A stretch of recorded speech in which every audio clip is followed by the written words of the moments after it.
ஹரிகேந்திரா YouTube நேயர்களுக்கு உங்கள் வாழ்வியல் ஆலோசகர் திண்டிவனம் ரவிக்குமாரின் வணக்கங்கள். இல்லறம் அல்லது நல்லறம் அல்ல அப்படின்னு பெரியவங்க சொல்லியிருக்காங்க. திருமண பந்தம் அப்படின்றது அவ்வளோ புனிதமானது. தாய் வழி சொந்தம் ஆயிரம் இருந்தும் தலைவனின் அன்பில் காண்பது தானே உறவென்னும் சாம்ராஜ்யம்.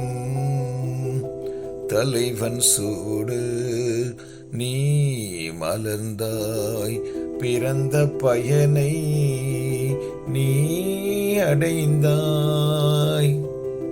அப்படி பாடல் வரிகள் கூட வரும். அப்படி ஒரு புனிதமான ஒரு பந்தம் தான் திருமண பந்தம். அந்த திருமண வாழ்க்கை நிறைய பேருக்கு மகிழ்ச்சியாக அமைஞ்சிடுதா அப்படின்னு பார்த்தா, மனைவி அமைவதெல்லாம் இறைவன் கொடுத்த வரம். மனது மயங்கி என்ன உனக்கும் வாழ்வு வரும் அப்படின்னு கூட பாடல் வரிகள் இருக்கு. நிறைய பேருக்கு நிச்சயமா மன வாழ்க்கை 99% சந்தோஷமா அமைதுங்க. ஏதோ இங்கோ அங்குமா ஒரு சிலருக்கு அது இஷ்டம் இல்லாமல் போயிடுது. சரி, வாழ்க்கையோட யதார்த்தத்தை புரிஞ்சுக்கிட்டவனுக்கு மனைவி எப்பயுமே ஒண்டர்ஃபுல் இன்ஸ்ட்ருமெண்ட் ஃபார் எவர் தாங்க. புரிஞ்சிக்காதவனுக்கு தான் சம்சாரம் மின்சாரமாக ஷாக் அடிக்குது. திருமண வாழ்க்கையில் நமக்கு அமைந்த வாழ்க்கை துணைவி நம்மளை நேசிக்கிற மாதிரி எப்படி நம்ம வாழ்க்கையை அமைச்சுக்கிறது அப்படின்றத பற்றி தான் நாம் இப்போ யோசிக்கிறோம். அதாவது, விதி என்னவாது இருந்துட்டு போட்டோம், அது எப்படி மதியால் வெல்றது இல்லற வாழ்க்கைக்கு அப்படின்றது தான் நம்ம பார்க்க போகிறோம். திருமண வாழ்க்கையில் கணவனுக்கும் மனைவிக்கும் இடையில் பரஸ்பரம் அன்பு ரொம்ப முக்கியமானதுங்க. மனித நேயத்தினுடைய ஆத்மார்த்தமான, அழகிய, மிகவும் ஆழமான, அற்புதமான ஒரு உணர்வு தாங்க இந்த அன்பு என்பது.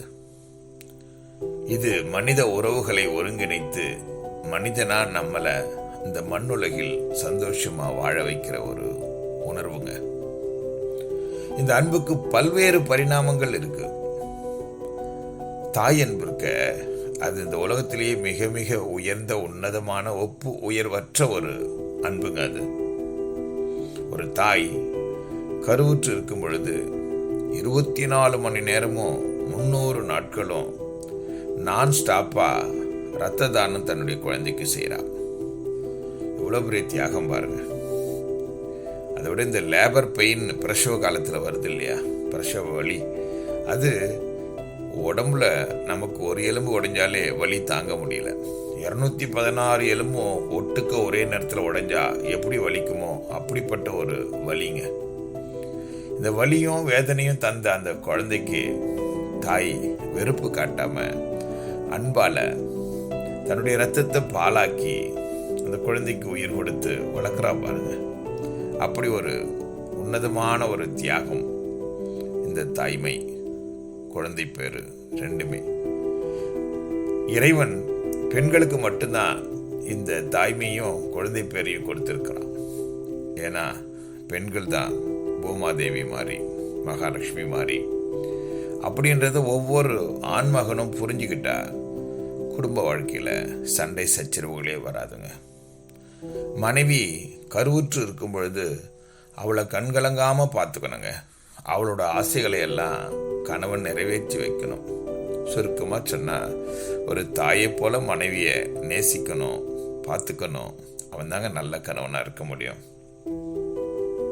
இதுக்கு தான் பெரியவங்க சொன்னாங்க, ஊராம்பிள்ளையை ஊட்டி வளர்த்தா தாம்பிள்ளை தானா வளரும்னு சொன்னாங்க.